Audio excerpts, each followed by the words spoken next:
Was Jesus born on December 25th? No. First clue, Luke 2. It says, and she gave birth to her firstborn son. She wrapped him in cloths, laid him in a manger, because there was no room for them in the inn. In the same region, there were some shepherds staying out in the fields, keeping watch over their flocks by night.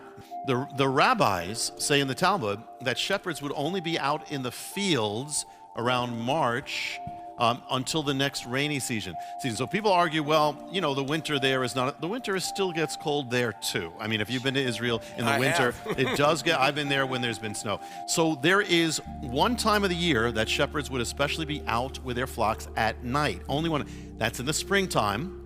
Why are they watching their flocks at all hours? Because shepherds during one particular time do that. It's when the sheep give birth to lambs. In the lambing season. That's the only time. That's where they're watching at any time of day, any time of night. They're watching for any birth. That's the only time.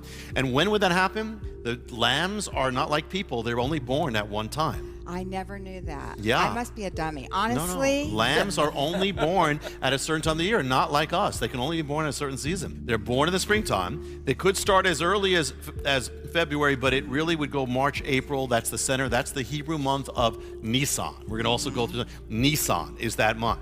So during that, they'd be watching it, which all fits together because, you know, the shepherds, their job is to watch because a lamb, they have to make sure that lamb's okay. So it's what a perfect thing to begin with because Jesus is the Lamb of God. So why would God have, who would he have to greet the birth? Shepherds who are watching for the birth of the lambs.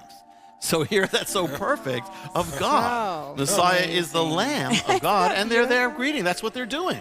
And so, and where is he born? He's born in Bethlehem or Beit Lechem. And the thing is that Bethlehem, people don't know this, because of some clues we have in the writings of the rabbis, was actually a place where the lambs that they had were actually the lambs for the temple sacrifice. Bethlehem especially was the lambs for the temple sacrifice. Really? So here, what more perfect place and time, Messiah born at the time of the lambs, when the sacrificial lambs are born, in the place where they're born. Every day, every time he fulfills a holy day, he doesn't just fulfill the time, the theme of that day, he fulfills it. For instance, Passover, he dies as the Passover lamb.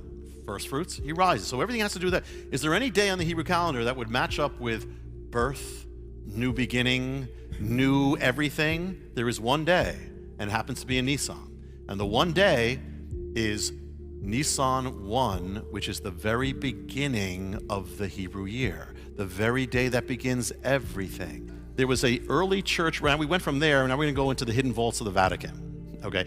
And in there is a writing of a church father called Hippolytus. And what he did is they use him, and they say, Hippolytus, he's the one who gave us December 25th. He told us in the early days, it's the 25th of December. But in one of the, you look at the writings, it's been censored, because in one of the writings there, it says, it's like they put that in. You look at his writing, he says in the same thing, no, Messiah was born in the month of Nisan. This is an early church writing which was censored. There's even a document in the Vatican Church. This is not, crazy stuff. It's there, which gives a document which gives Nisan as the date of Messiah's birth.